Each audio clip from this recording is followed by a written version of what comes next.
नमस्कार श्रोते हो. दीपक रेगे कथाकथन चॅनलवर तुम्ही ऐकताय गुरुनाथ नाईक लिखित अरण्य सुंदरी ही दीर्घ कथा. आणि आज या दीर्घ कथेचा तिसरा भाग. गढीच्या पश्चिमेकडचा अत्यंत अवघड असा कडा उतरून सूरज घनदाट अंधारात आला, पण त्याला मशाल काही परत दिसली नाही. इतक्या घनदाट अंधारात तिला शोधून काढणं शक्यही नव्हतं. ज्या ठिकाणी मशालीचा उजेड दिसेनासा झाला होता, मशाल ज्या ठिकाणी येऊन दिसेनाशी झाली होती, तिथपर्यंत सूरज कसाबसा आला. त्याने नीट कानोसा घेतला, पण काहीही दिसलं नाही. कदाचित मशाल विझवून तिच्या हालचालींना सुरुवात झालेली असावी, हा विचार त्याच्या मनात डोकावला. मध्यरात्रीपर्यंत तो त्याच परिसरात सारखा भटकत राहिला, कारण तो भाग सोडून तिचा शोध घ्यायचा विचार केला तर दिशा फार मोठी होत होती. ती कुठल्याही दिशेला गेली असण्याची शक्यता त्याला वाटत होती. आणि अंधारात वाट चुकलेल्या वासरासारखं फिरण्यात काहीही अर्थ नव्हता. त्या अरण्य सुंदरीने त्याला फार बेचैन करून टाकलं होतं. तिच्या हालचालीमागे काहीतरी गूढ आहे याची पुरेपूर जाणीव त्याला होत होती, पण नेमकं गूढ काय आहे हे प्रयत्न करून त्याच्या डोक्यात शिरत नव्हतं. त्यांनी मशालीचा उजेड कुठल्या दिशेनं आला आणि कुठल्या दिशेनं गेला याचा अंदाज घ्यायला सुरुवात केली. आणि त्या अनुरोधानं त्यांनी पुढे पुढे सरकायला सुरुवात केली. हालचालींचा मागोवा घेत तो अंधारातनं मार्ग काढत होता. अधूनमधून जनावरांच्या धावण्याचे, ओरडण्याचे आवाज ऐकू येत होते. रात्री अपरात्री भटकणं हे काही त्याला नवीन नव्हतं. त्याचं उभं आयुष्य याच परिस्थितीत पसार झालं होतं, पण का कोण जाणे, बेधडक पुढे जायला त्याचं मन आत्ता जरा कचरत होतं. जसजशी रात्र कमी कमी व्हायला लागली तसतसं चांदणं वाढायला लागलं. कोणाचा तरी ओरडण्याचा अस्पष्टसा आवाज त्यांनी ऐकला. ते जनावर नाही तर तो माणूस आहे हे त्याच्या लक्षात आलं. आवाजाची दिशा त्याच्या लक्षात आली. या झाडावरून त्या झाडावर उड्या घेत आपण शक्यतो वेगात ती जागा गाठायची असा विचार त्याच्या डोक्यात चमकला, पण त्यांनी स्वतःला सावरलं. अरण्यातली ती सुंदर स्त्री किती भयंकर आहे हे त्यांनी प्रत्यक्ष पाहिलं होतं. उगाच घाई करून विषयाची परीक्षा बघण्यात अर्थ नव्हता. अवाढव्य आणि चपळ जातीच्या वाघाचं काय झालं ते चित्र अद्याप त्याच्या डोळ्यांपुढे नाचत होतं. पण विचारांच्या तंद्रीत तो काही जागच्या जागी थांबलेला नव्हता. त्याचे पाय पुढे पुढे जात राहिले होते. हळूहळू वाढलेल्या चांदण्यात समोरचं त्याला अस्पष्टसं का होईना पण दिसायला लागलं होतं. एका अत्यंत अवघड अशा जागी तो थबकला. त्याने दुरूनच नीट निरखून बघितलं तर एक जनावर आडवं पडलंय याची जाणीव त्याला झाली. सावधगिरीने आणखीन थोडं जवळ जाऊन त्यांनी त्या जनावरावरनं नजर फिरवली आणि 2-4 दिवसांपूर्वी पाहिलेल्या वाघाची त्याला आठवण झाली. हे काम त्या अरण्य सुंदरीचं आहे हे बघता क्षणी त्याच्या लक्षात आलं. एक वार निसटता लागलेला असला तरी दुसरा वार अगदी वर्मी घालण्यात आलेला होता. आणि केवळ त्या एका वारानं तो अवाढव्य देहाचा वाघ ठार झालेला होता. कोणतंही कारण नसताना सूरजचं शरीर शहारल्यासारखं झालं. या हाडळी पिशाच्यावर आपलाही विश्वास बसायला लागेल हळूहळू ही भीती त्याच्या मनात निर्माण झाली. त्या वाघाकडे दुर्लक्ष करून त्यांनी आजूबाजूची तपासणी करायला सुरुवात केली आणि त्याच बाजूला साधारण अर्ध्या पाऊण कोसावर बाबलू शिकारी राहतो हे त्याच्या लक्षात आलं. हळूहळू कानोसा घेत त्यांनी बाबलूचं घर गाठलं. आणि आणखीन एक आश्चर्याचा धक्का बसला त्याला. बाबलूकडची सगळीच्या सगळी माणसं, मुलं घाबरलेली होती. मशालीच्या उजेडात बाबलू भ्रमिष्ठासारखा झोपडीच्या दाराच्या पटांगणात बसलेला होता.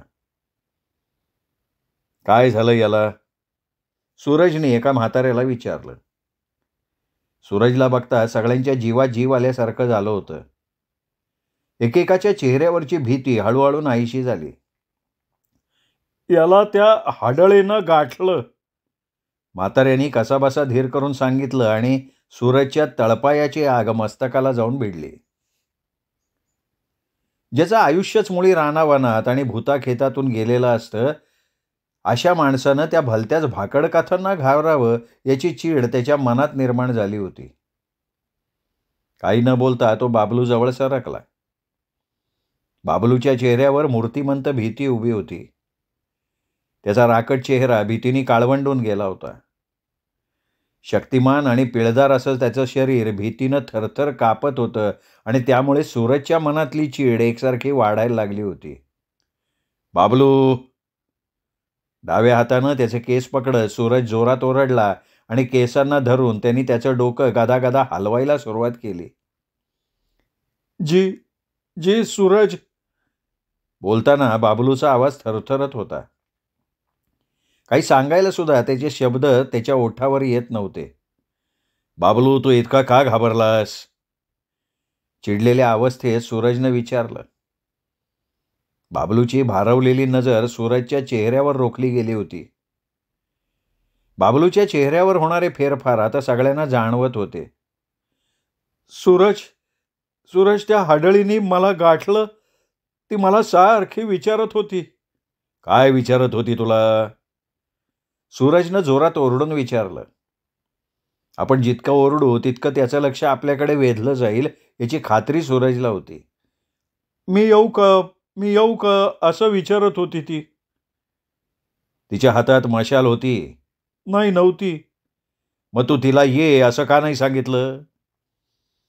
सूरज अतिशय चिडला होता. या बाबलूनं फार मोठा मूर्खपणा केलेला आहे अशी त्याची समजूत झाली होती. सूरज, मी त्या हाडळीच्या बऱ्याच गोष्टी ऐकल्या होत्या. मग तिला बघितल्याबरोबर मी घाबरलो आणि ओरडून धावत सुटलो. आता बाबलूच्या मनातली भीती थोडी कमी झाली होती. त्याच्या आवाजातलं थरथरणं बरंच कमी झालं होतं.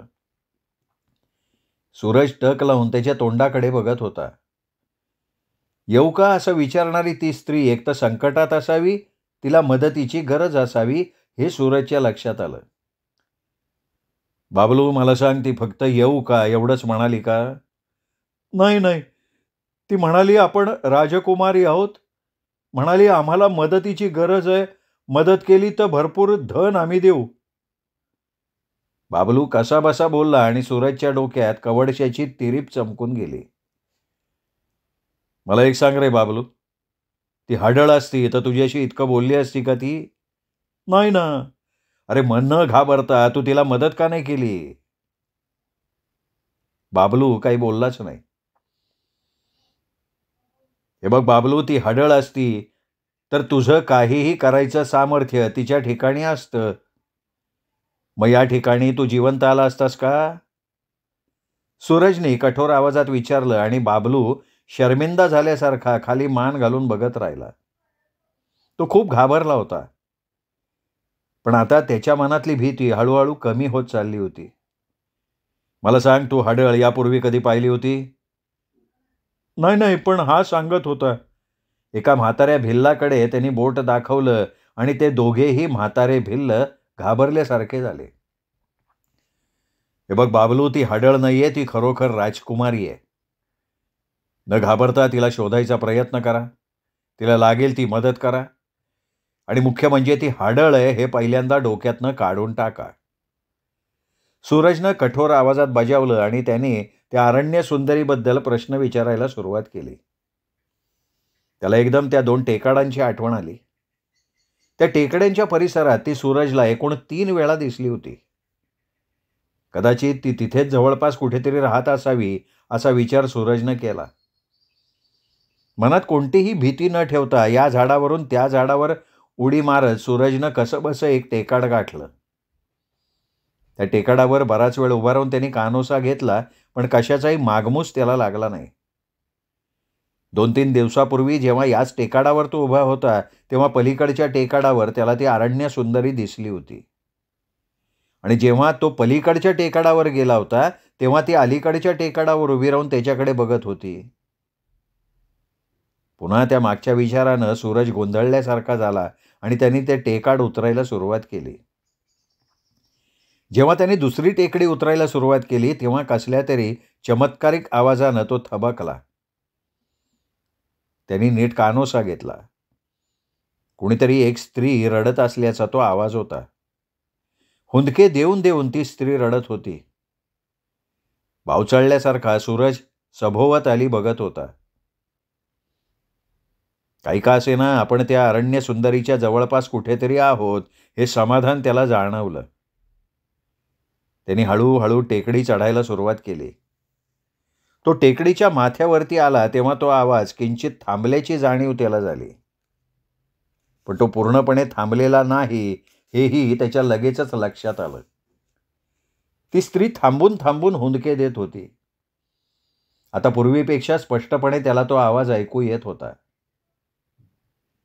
स्वतःला शब्दवेधी म्हणणारा सूरज या आवाजाच्या बाबतीत मात्र त्याने हार खाल्ली. कोणत्याही आवाजाची अचूक दिशा सांगणारा सूरज इथे मात्र पूर्णपणे हतबल झालेला होता. तो आवाज टेकडीभोवतीसारखा घुमतोय असा सारखा भास त्याला होत होता. स्वतःभोवती त्याने कित्येक गिरक्या घेतल्या होत्या, पण घोंघावणाऱ्या त्या आवाजाची दिशा काही केल्या त्याच्या डोक्यात शिरतच नव्हती. अचानक त्याला पडलेल्या वाऱ्याच्या वेळी वेगळीच जाणीव झाली. हळूहळू त्यांनी पूर्वेकडच्या बाजूनं टेकाड उतरायला सुरुवात केली. कसाबसा तो टेकाडावरनं अत्यंत गर्द अशा झाडीत उतरला. खाली उतरताना त्यांनी अजिबात सावधगिरी बाळगली नव्हती. आपल्यावर इतक्या दिवसाढवळ्या हमला करणारा जन्माला यायचा आहे हाच विचार त्याच्या मनात येत होता. कोणाच्या तरी धावण्याचे आवाज आले.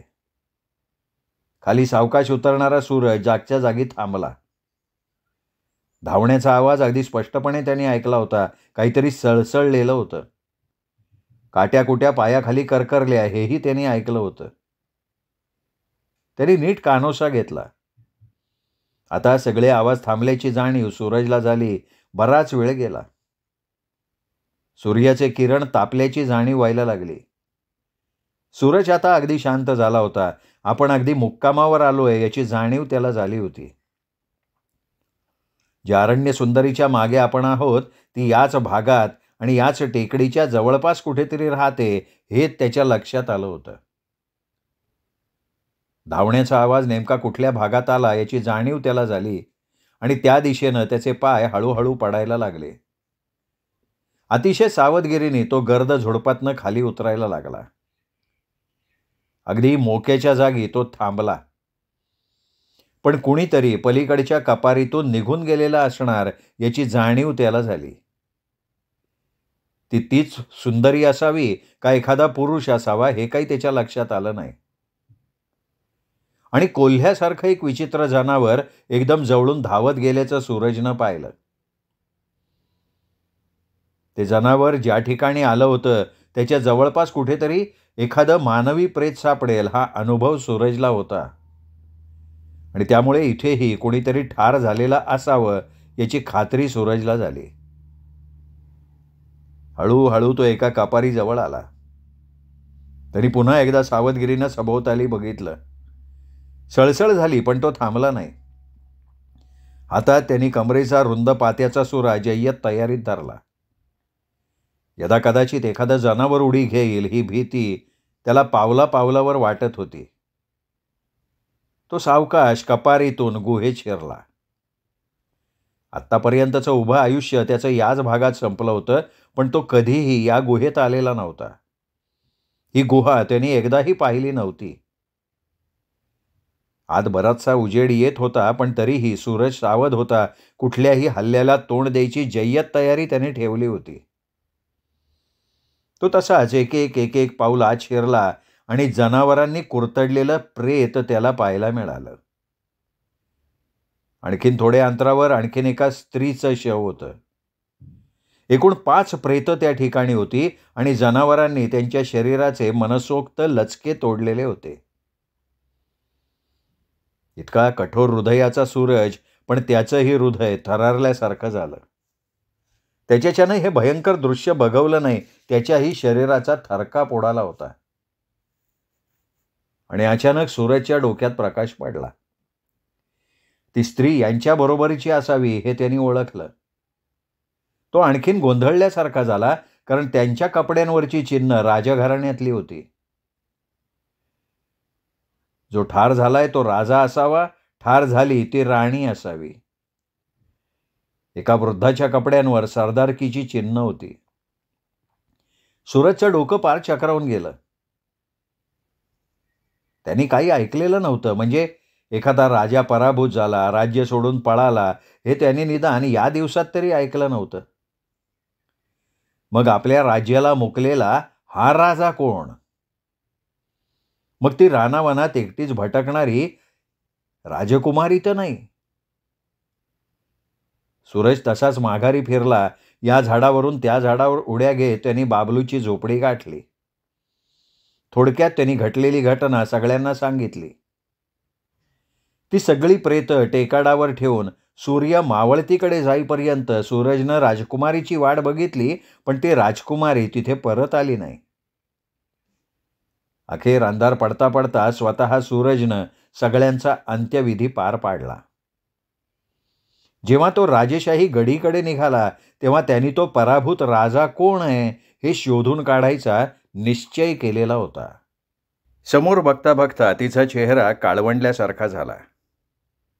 सारखा सारखा हाच राजबिंड्या व्यक्तिमत्वाचा तरुण दिसावा, त्यामुळे आश्चर्याची जागा हळूहळू भीतीनं घेतलेली होती. हा तरुण सारखा आपल्या मागे का? गुहेत दडवून ठेवलेल्या पिताजींची अवस्था खराब झाली होती. बसलेल्या धक्क्यातून अजून त्यांनी स्वतःला सावरलेलं नव्हतं. माजींची पिताजींसारखीच अवस्था झाली होती आणि बाकीचे तर अर्ध्याधिक जळालेल्या अवस्थेत कणत पडलेले होते.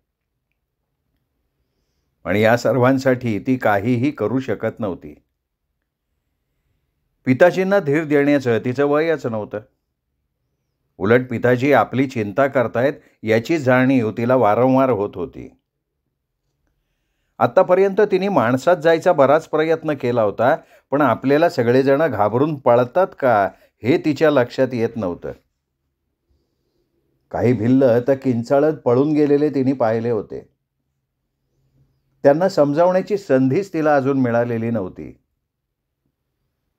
आणि एकदम ती कुठल्याही गावात जाऊ शकत नव्हती, कारण आपल्या दुश्मनांचे कोणी हेर त्या भागात असले तर. राजघराण्यातल्या पळून गेलेल्या व्यक्तींच्या मागावर कोणी असेल तर त्यांच्या हातात आपसूक पडायची भीती तिला वाटत होती. आजूबाजूच्या वस्तीतल्या एखाद्या भिल्ल कुटुंबाला विश्वासात घ्यावं, आपली परिस्थिती त्यांना समजावून सांगावी, बरोबर आणलेल्या संपत्तीतल्या काही मोहरा त्यांना द्याव्यात आणि आपल्याविषयी त्यांच्या मनात विश्वास निर्माण करावा, हे तिचे विचार फोल ठरत होते. दिवसा ती दुश्मनांच्या भीतीनं गावात जाऊ शकत नव्हती आणि रात्री ती एखाद्या झोपडीजवळ गेली, रानातल्या एखाद्या वाटसरूला तिने हटकलं तर त्याचा परिणाम वेगळाच घडलेला तिला दिसून येत होता. तिच्याशी बोलायचं सोडा, सगळेजण किंचाळून जीव घेऊन पळून जात होते. ती अतिशय वैतागलेली होती. मनाने पूर्णपणे खचलेल्या पिताजींना ती आपल्या मनातलं दुःख सांगू शकत नव्हती. आधीच त्यांच्यावर दुःखाचा डोंगर कोसळला होता, त्यातून आणखीन ओझं वाढवायला तिच्या मनाची तयारी नव्हती. ती रानावनात का भटकते हे तिच्या पिताजींना माहिती होतं. एखादं हिंस्त्र श्वापद तिच्यावर हल्ला करेल किंवा ती दुश्मनांच्या हातात सापडेल, ही भीती तिच्या पश्चात राजेसाहेबांना सारखी छळत होती. एखादा दुष्ट सरदार सुद्धा तिला बघून पळवून नेऊ शकेल हा विचार त्यांच्या मनात सतत डोकावत होता. बेटी, अद्याप तुला एखादं कुटुंब भेटलेलं नाहीये का? दुःख दडवण्याचा प्रयत्न करत राजेसाहेब कसंबसं बोलले. तिने खाली केलेली मान काही वर केली नाही. तिच्या वागण्यावरनं सगळं काही राजेसाहेबांच्या लक्षात आलं. पिताजी, आज ना उद्या एखादी चांगली वस्ती सापडेल आपल्याला. मी फार सावधगिरी बाळगली नसती तर एव्हाना आपण एखाद्या चांगल्या वस्तीत जाऊन बसलो असतो. पण एखाद्या वस्तीत जाण्यापेक्षा मला तुमच्या रक्षणाची जास्त काळजी वाटतेय. राजकुमारी खालच्या मानेनं हलक्या आवाजात बोलली आणि ती आपल्यापासनं काहीतरी चोरून ठेवतीये याची जाणीव राजेसाहेबांना झाली. पण त्यांनी आपण होऊन तिला काही विचारलं नाही. कितीतरी वेळ राजकुमारी डोळे झाकून पडून होती. पळून येताना बरोबर आणलेले खाद्यपदार्थ जवळजवळ संपुष्टात आले होते. औषध पाणी वाचून प्रत्येकाचे हाल सुरू झाले होते. भाजलेली शरीरं कुजल्यासारखी झाली होती, पण त्यांच्यावर अजूनही दवापाणी करता आलेला नव्हता. राजकुमारीला थोडीशी विश्रांती पुरी झाली. आज ती अगदी अखेरच्या निश्चयानं उठली. काही झालं तरी आज एखादी वस्ती शोधून काढायचीच हा ठाम निश्चय तिने मनाशी केलेला होता. आजूबाजूचा कानोसा घेत ती कपारीतनं बाहेर पडली. एक दिशा धरून तिने चालायला सुरुवात केली. दिवसाढवळ्या एखाद्या वस्तीत जाण्याचा तिने ठाम निश्चय केला. दुश्मनांच्या लक्षात येवो अगर न येवो, आता कशाचीही पर्वा करायची नाही या भूमिकेवर ती येऊन पोचली होती. कारण सर्वांचे होणारे हाल तिच्याच्यानं बघवत नव्हते. पिताजी आणि माजीचं तर कुतरोड चालू आहे अशी तिची समजूत झाली होती. दुश्मनानं गाठलं तरी पर्वा नाही. बेलाशक दिवसाढवळ्या एखादी वस्ती गाठायचीच याच निश्चयानं ती बाहेर पडली होती. आणि केवळ 2-2.5 कोसांच्या पायपिटीनंतर ती हादरल्यासारखी झाली. झाडावरून उड्या घेणाऱ्या माणसाला बघताच तिला दरदरून घाम सुटला. सतत 4-5 दिवस त्याच माणसांपासून तिला दडावं लागलं होतं. त्याच एका माणसापासून स्वतःचा बचाव करण्यासाठी ती अनेकदा जीव तोडून धावली होती. आणि आत्ताही तिच्यावर तीच वेळ आलेली होती. त्यावेळी सूर्य बराच पश्चिमेकडे झुकला होता. दिवसाढवळ्या त्या माहितगार माणसाला आपल्याच्यानं चुकवणं होणार नाही हे तिला माहिती होतं, पण काही झालं तरी सहजासहजी आपण त्याच्या हातात पडायचा नाही हा ठाम निश्चय तिने स्वतःच्या मनाशी केलेला होता. त्यांनी आपल्याला पाहिलंय हे राजकुमारीच्या लक्षात आलं. झटक्यात ती एका झाडाच्या आडोशाला गेली. हळूच भल्या मोठ्या झाडावरती जेव्हा ती चढली तेव्हा तिलाच आश्चर्य वाटलं.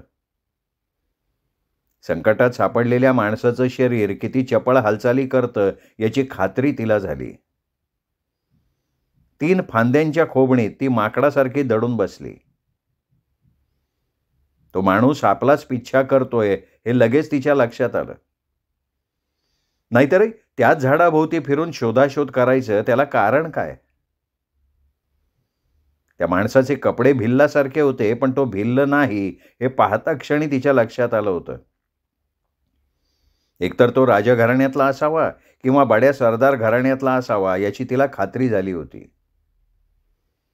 आपल्याला पकडण्यासाठी किंवा आपलं संपूर्ण घराणं नष्ट करण्यासाठी तो आलाय याची तिला जाणीव झाली. आणि काहीही झालं तरी त्याच्या हाती सापडायचा नाही हा निश्चय करून टाकला तिने मनाशी. दुसरी भीतीही तिच्या मनात घर करून राहिली होती. तो आपल्याला पकडेल, आपल्या बरोबरीच्या सगळ्यांना ठार करेल आणि आपल्या शीलावर तो आघात करेल हा तर्क तिने मनाशी केलेला होता. तो माणूस दूर गेलेला तिने पाहिला, पण खाली उतरण्याचं धैर्य तिला झालं नाही. अंधार पडता पडता ती खाली उतरली. कमरेला बांधलेला सुरा नीट चाचपला. दुसऱ्या सुऱ्याच्या मुठीला हात लागताच तिला हायसं वाटलं. 12 हत्तींचं बळ तिच्या शरीरात संचारलं. राजकुमारी तशी डरपोक नव्हती. राजेसाहेबांसाठी खास राखून ठेवलेल्या अशा घनदाट रानात एकटीनं शिकारी करत तिने रात्र घालवली होती. कोणत्याही जनावराचं तिला भय वाटत नव्हतं. कितीही मोठ्या वाघाला त्याच्या जाळीत जाऊन डिवचायचं आणि चवताळून तो अंगावर धावून आला की एका घावात त्याला ठार करायचं हा तिचा आवडता छंद होता. तिची तलवारबाजी सुद्धा मानलेली होती. मी म्हणणारे योद्धे तिच्याशी द्वंद्व करायला घाबरत होते.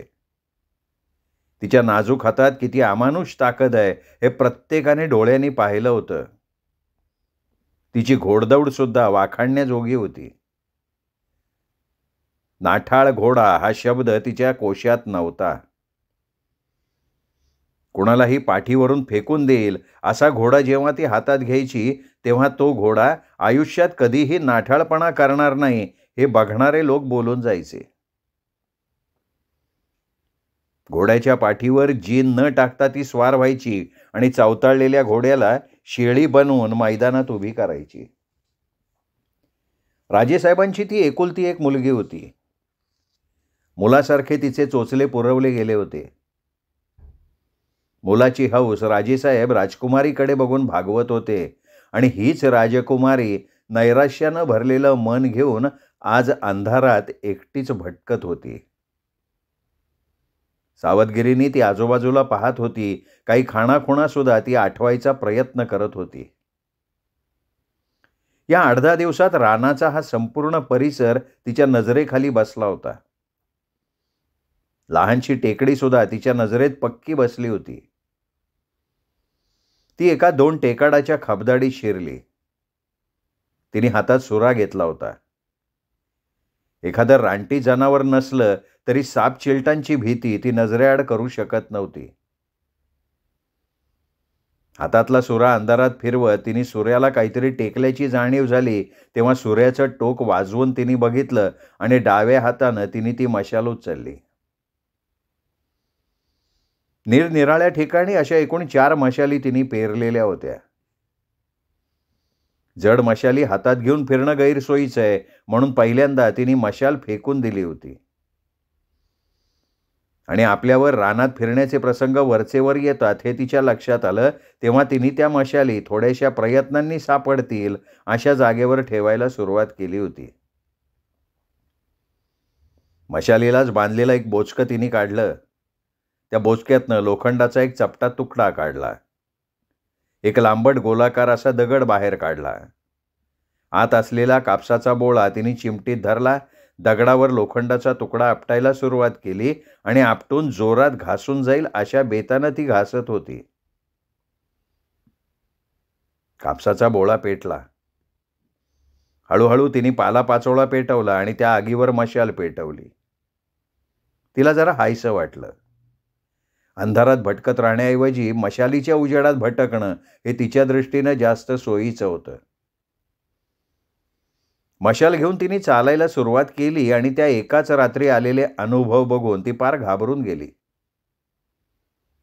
जो माणूस तिने पाहिला तो रानातला मामूली असा शिकारी होता, पण तो सुद्धा तिला पाहून पुन्हा हादरला होता.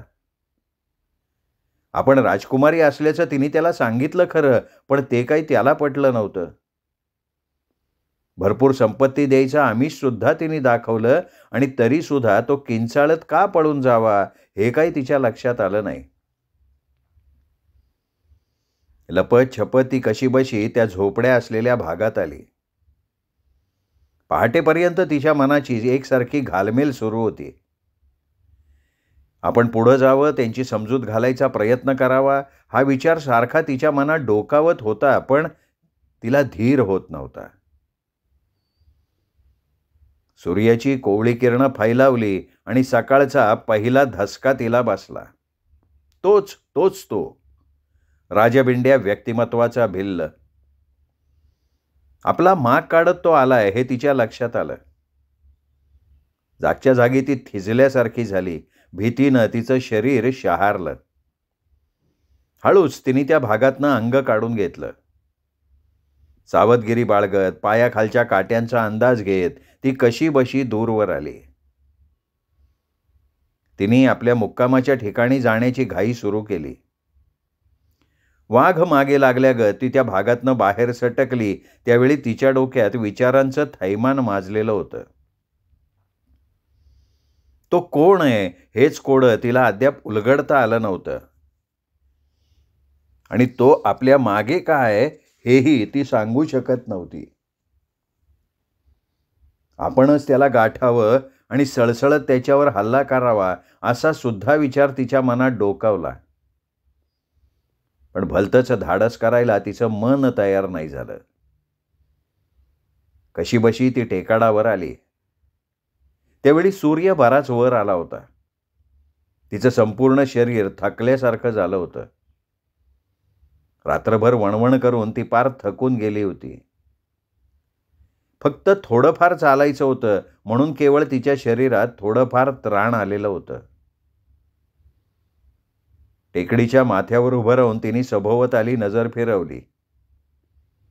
आपल्याकडे कोणाचं लक्ष नाही याची तिने खात्री करून घेतली आणि हळूहळू पाय घसरणार नाही याची काळजी घेत ती त्या गर्द झुडपात गेली. कपारीतल्या अवघड वाटेनं ती कशीबशी गर्द झाडी आणि कपारी यांच्यात बेमालूम दडलेल्या गुहेच्या तोंडापाशी आली आणि त्याच वेळी गुहेतनं काहीतरी ची ची करत बाहेर आलं. त्या छोट्याशा प्राण्यानं थेट झुडपात मुसंडी मारली आणि पाहता पाहता तो प्राणी दिसेनासा झाला. तो प्राणी कुठला आहे हे तिच्या अजिबात लक्षात आलेलं नव्हतं. ती तशीच गुहेत शिरली. थोडाफार उजेड आत जात होता. आतली प्रत्येक वस्तू तिला स्पष्टपणे दिसत होती. तिचे पिताजी, माँ आणि इतर मंडळी जनावरांनी फाडलेल्या अवस्थेत तिथे पडलेली होती. श्रोते हो, तुम्ही ऐकताय गुरुनाथ नाईक लिखित अरण्य सुंदरी ही दीर्घकथा. आज या दीर्घकथेचा 3रा भाग तुम्ही ऐकलात. 4था भाग उद्या ऐकूयात दीपक रेगे कथाकथन चॅनलवर. तोपर्यंत नमस्कार श्रोते हो.